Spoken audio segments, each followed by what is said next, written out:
gusto kayong ikwento na hindi alam ni Miss Nix.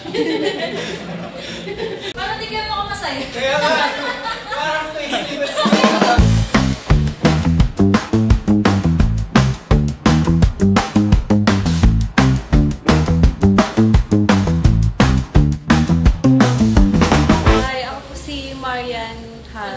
Counter barista. Ako po si Agnes Gaupo, dishwasher.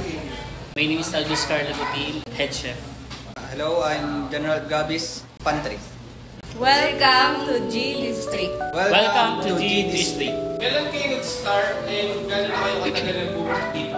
Nag-start po ako noong March 20, 2023, soft opening ng G District. Nag-start po ako dito ay June 10 po, 2024. Bago po dito. April 10, 2021 sa lumang G-Food Bar. So, magpa 5 years ka. Ako naman ay March 2023, dito na sa bago. Magti 3 years na sa April. What's your favorite task as a G? Favorite task ko is yung pag-serve sa tao, kung luluto ka, pag na-accomplish mo yung isang dish, pag isa-serve. Sa akin siguro, pagpe-prep ng lahat pag-opening. Siyempre po, gawa ng drinks. Tsaka sa cashier, pagsusulat. Paghuhugas ng mga pinggan, mga plato, pagtulong sa kusina. Masaya naman po kayo sa trabaho. Okay naman po, masaya po. Ano sa tingin niyo yung binabalik-balikan ng customers dito? Siguro po, good service ng mga servers namin. Yung pag-a-update po ng mga staff po dito sa G-Foods. Marunong makisama mga tao sa customer. Yung quality ng food namin, then kung para namin trabahuin yung pagkain ng mga tao para be happy. Same lang din yung quality, ambience ng place, tsaka yung mga crew na friendly. What's your unforgettable moment here at G-Food G District? Pag team building kami, nagsasama-sama kami bilang parang isang family.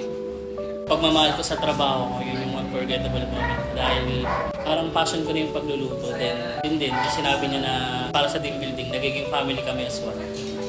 Pag may time na medyo walang gawa, ayun, nagkukulitan kaming mga Ang hindi ko makakalimutan moment ay ulitin ako ng mga katrabaho ko. Kasi lalabas sila sa kusina, puyat, nakakatulog. Sisigawan ni Bitoy, yun hindi ko makakalimutan. Masaya naman eh. Anong message niyo para sa mga customer? Thank you sa mga regular customers na palagi naming nakikita dito sa G-Food. Sa mga hindi pa nakapunta, punta na kayo. Masaya dito. Thank you for supporting us. Then, tapos lalo pa namin pagbubuti ng pagluluto para makakain kayo ng masarap. Salamat din sa patuloy na pagbalik nyo dito sa G District. Patuloy namin kayo welcome dito sa amin. Miss Nitch, thank you sa pagiging mabait ng boss. Proud na proud ako sa kanila dalawa. At sana, pag lagyan pa itong G-Foods, lagi magdadasal kay Lord at huwag makakalimot. Yun lang po.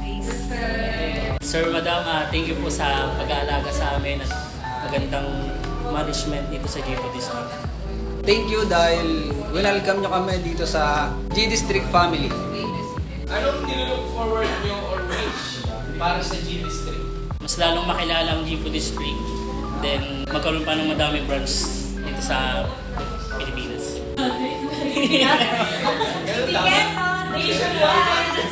Wish na sana magpatuloy at hindi mawala itong G-Food family.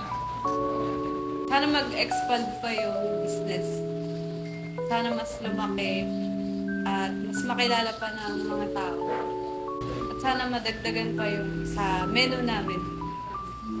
Magtagal at lumago pa ang kanilang negosyo at sana tuloy-tuloy ang kanilang paghahawak dito sa G-Foods.